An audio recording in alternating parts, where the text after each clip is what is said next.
It began as a throwaway sports interview, the kind audiences half listen to while scrolling, until one sentence snapped the room awake.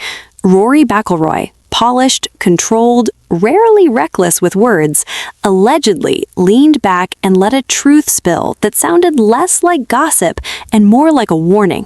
Meghan, he said, wasn't misunderstood. She was methodical, a sly fox, a woman who knew exactly which doors to knock on and which men could open them wider.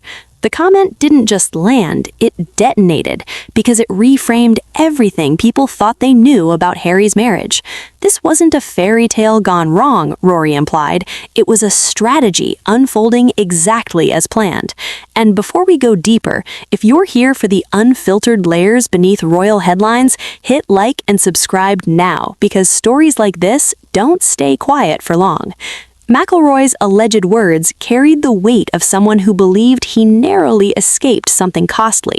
He didn't describe heartbreak, he described a near miss, someone who tried reeling him in more than once, hovering at the edges of elite events, appearing just often enough to feel coincidental, disappearing just long enough to feel chaste.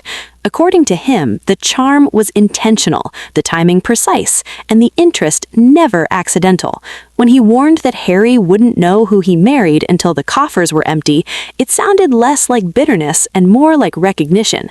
In elite circles, people don't accuse lightly because reputations are currency, and Rory's has always been guarded. What made the moment combustible was contrast. For years, Meghan and Harry have sold a narrative of escape, love under siege, two souls fighting an outdated system. Rory's version flips the script.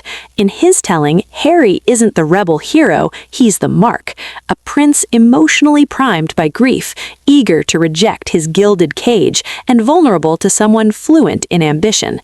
Rory didn't mock Harry, he pitied him. That distinction matters. Pity suggests inevitability. It suggests watching a slow leak you recognize too late. The reaction split instantly. Supporters called it misogyny dressed as insight. Critics called it confirmation of whispers that never fully died.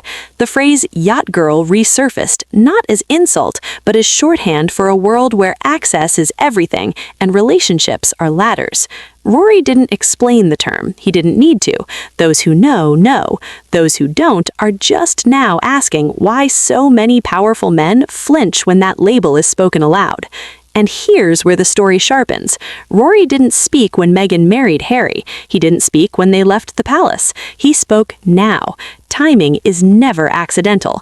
As divorce rumors swirl and Harry's finances face scrutiny, the warning feels less like revenge and more like an overdue alarm. If you think this ends here, you're wrong. This is only the opening crack. Stay with me, because what follows forces a re-evaluation of love, money, and the price of blind loyalty. To understand why Rory's warning rattled so many nerves, you have to rewind to the years before royal titles and Netflix deals, back when Meghan was still navigating Hollywood's outer rings and Rory was golf's golden asset. Both were single, both freshly untethered, and both circulating through the same rarefied social spaces where fame, money, and opportunity overlapped. Their paths allegedly crossed during charity events and elite gatherings, moments that felt casual on the surface but carried unspoken calculations underneath. According to accounts now resurfacing, Meghan didn't chase loudly. She positioned herself. Always present, never desperate. Interested, but never available enough to seem eager. Rory's description wasn't about romance, it was about pattern recognition. He spoke of attention that intensified when opportunity expanded, of warmth that coincided with his rising profile, of conversations that subtly pivoted toward access and influence. In those circles, this isn't unusual, but it is memorable when you spot it early. He allegedly pulled away not because something happened, but because he sensed where it was heading. That distinction is critical. This wasn't rejection after damage, it was avoidance before cost. What adds gravity is what followed. Meghan's trajectory didn't stall, it accelerated. New connections, higher rooms, more powerful circles. By the time she met Harry, she wasn't an outsider stumbling into royalty. She was someone fluent in elite environments, someone who understood optics, leverage, and narrative control. Rory's warning reframes their love story as convergence rather than coincidence. Harry didn't rescue Meghan from obscurity, he intersected with a momentum already in motion. This is where the contrast becomes unavoidable. Harry sacrificed status, security, and proximity to the crown in the name of freedom. Meghan gained platform, wealth, and global influence. Supporters call it partnership. Critics call it imbalance. Rory's comments pour gasoline on that divide by suggesting foreknowledge, that Meghan understood exactly what Harry would give up long before he did, that she knew the cost because she had studied men like him before. Silence from Montecito hasn't helped. In the royal world, denial can kill a story. Silence feeds it. Each unaddressed claim allows speculation to metastasize, and Rory's reputation makes dismissal harder. He has nothing obvious to gain. That's why people are listening. And if you're finding yourself questioning narratives you once accepted, pause here and tap the subscribe button. Stories like this evolve quickly, and you won't want to miss the next layer when it drops. The most unsettling implication isn't scandal, it's inevitability. Rory didn't predict chaos, he predicted emptiness. Coffers drained, illusions exhausted, a prince waking up too late. Whether fair or not, that image now lingers, reshaping how every past decision is interpreted. This isn't about one comment, it's about a pattern people are only now willing to examine. As the fallout from Rory's remarks spreads, attention shifts from his past encounters to Harry's present reality. Because warnings only matter if someone is willing to hear them. Those close to the prince describe a man increasingly isolated, surrounded by advisors, but separated from the family instincts that once guided him. Rory's words cut so deeply because they mirror fears Harry himself has hinted at. The quiet regret threaded through interviews where confidence gives way to defensiveness, where certainty sounds rehearsed rather than lived. What makes this moment different from previous scandals is timing. Financial pressures are no longer abstract. Deals once announced with fanfare are now questioned, restructured, or quietly abandoned. Spotify is gone. Netflix is cautious. Speaking engagements no longer command the same reverence. In that environment, Rory's phrase, "until the coffers are empty," stops sounding metaphorical and starts feeling predictive. The lavish lifestyle, the security costs, the legal battles, all of it burns cash faster than public sympathy replenishes it. Insiders whisper that Harry has begun asking questions he once avoided, about ownership, about control, about why every major decision seemed to benefit one brand more than the marriage itself. Rory's suggestion to review the prenup wasn't legal advice, it was symbolic, a call to re-examine the foundation, not the paperwork. Because contracts don't fail marriages, expectations do. And the expectation that sacrifice would be mutual is where cracks reportedly formed. Contrast is everything here. Meghan is portrayed publicly as empowered, strategic, and unbothered. Harry increasingly appears reactive, explaining rather than leading. Rory's comments reframe that dynamic as long-standing rather than accidental. The idea that Harry was always the variable, always the one adapting, while Meghan remained fixed on trajectory. For viewers, this reframing is jarring, and if it's making you rethink the story you've been told, take a moment to like this video. It helps surface deeper conversations others are avoiding. Palace sources, while officially silent, are said to be unsurprised. Some claim early concerns were dismissed as jealousy or tradition. Now, those same concerns echo through headlines, spoken by an outsider with nothing to lose. That matters, Because when warnings come from within, they're dismissed as control. When they come from outside, they're harder to ignore. Rory didn't speak as a royalist. He spoke as a man who recognized a pattern before it finished unfolding. Whether Harry acts or not remains unknown, but the illusion of unshakable unity has fractured. Every appearance, every quote, every absence is now read through a different lens. Rory didn't create doubt, he named it. And once named, doubt has a way of growing louder in silence. As the narrative widens beyond personal accusation, the focus shifts to consequence. Because stories like this rarely end where they begin.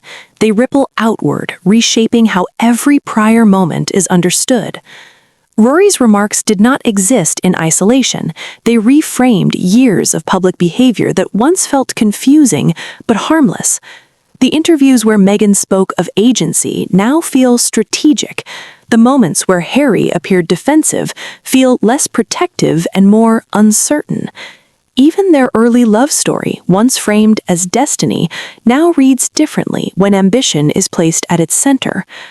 What unsettles observers most is not the allegation itself, but the consistency of the pattern being described. From Hollywood circles to elite sporting events, from charity galas to royal corridors, the same trajectory appears. Access, alignment, advancement. None of these are crimes, but when paired with repeated testimonies from men who felt pursued rather than partnered, the narrative hardens. Rory becomes not an anomaly, but a voice joining an unspoken chorus.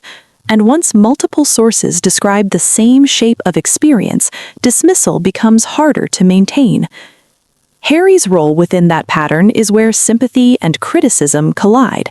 He is neither villain nor fool, but a man whose longing for escape made him vulnerable to certainty offered by someone else. Rory's warning lands painfully because it implies Harry's choices were anticipated, even relied upon, that his emotional fractures were not obstacles, but entry points. The contrast is sharp. Harry abandoned structure seeking freedom. Meghan found freedom by mastering structure. Those opposing instincts can coexist briefly, but rarely sustainably. Financial realities intensify this reckoning. Wealth, once imagined as endless, is finite when paired with public scrutiny and private consumption. Security costs do not diminish with popularity. Legal strategies do not pay for themselves. Brand partnerships demand results, not narratives. As pressure mounts, alliances are tested. Reports of internal disagreements over direction and messaging now feel inevitable rather than speculative. Rory's phrase, "until the coffers are empty," echoes because it describes an endpoint many high-profile couples quietly reach when vision diverges. The monarchy watches all of this with restrained distance, but distance does not equal indifference. Institutions survive by learning, and this episode offers lessons written in public view. Vetting, boundaries, expectations, and the price of emotional decision-making at scale. For Harry, the lesson may be the hardest. Love does not erase leverage. Silence does not neutralize imbalance, and time does not soften outcomes when foundations were misaligned from the start. Whether reconciliation, separation, or reinvention awaits remains unknown, but the story has crossed a threshold. It is no longer about what Rory said, it is about what can no longer be unseen. When narratives shift, they do not ask permission, they simply move forward, carrying reputations, fortunes, and futures with them. In that sense, the warning lingers, not as prophecy, but as mirror, reflecting choices already made and paths narrowing ahead, where accountability replaces myth and consequences arrive without ceremony, negotiation, or applause, for everyone involved watching history quietly recalibrate itself. As the final layer settles, what remains is not outrage, but clarity, the kind that arrives when noise fades and patterns speak louder than denial. Rory's words acted like a key, unlocking doors many assumed were sealed forever. Behind them sits a story not of scandal alone, but of intention, timing, and leverage. Once that frame is applied, the past reorganizes itself. The interviews, the exits, the grievances, the deals, none of it feels random anymore. It feels sequenced. For Harry, this moment is less about public humiliation and more about private reckoning. Every man eventually confronts the difference between being chosen and being useful. That realization does not arrive with drama. It arrives quietly, often after the cost has already been paid. Rory's warning lands because it suggests Harry may already be standing on the far side of that realization, looking back at sacrifices that cannot be reclaimed. Family trust fractured, institutional protection surrendered, identity reshaped for a life that still demands more. Meghan's silence is strategic, not accidental. Silence buys time, and time allows narratives to burn themselves out or reshape. But silence also confirms that the story has weight. If it were harmless, it would be mocked away. If it were false, it would be challenged directly. Instead, there's recalibration, repositioning, and distance. These are not the moves of confidence, they are the moves of containment. The public now watches differently. Sympathy has limits. Audiences forgive ambition when it is transparent, but resent it when it masquerades as victimhood. The shift is subtle but irreversible. Sponsors notice, platforms calculate, invitations slow. Influence does not vanish overnight, but it thins, and thinning is how power quietly leaves the room. Rory did not end anything. He accelerated what was already in motion. What happens next depends on whether Harry chooses awareness over pride. Reviewing a prenup is symbolic, but reviewing one's life choices is transformative. There is still time for course correction, but less than before.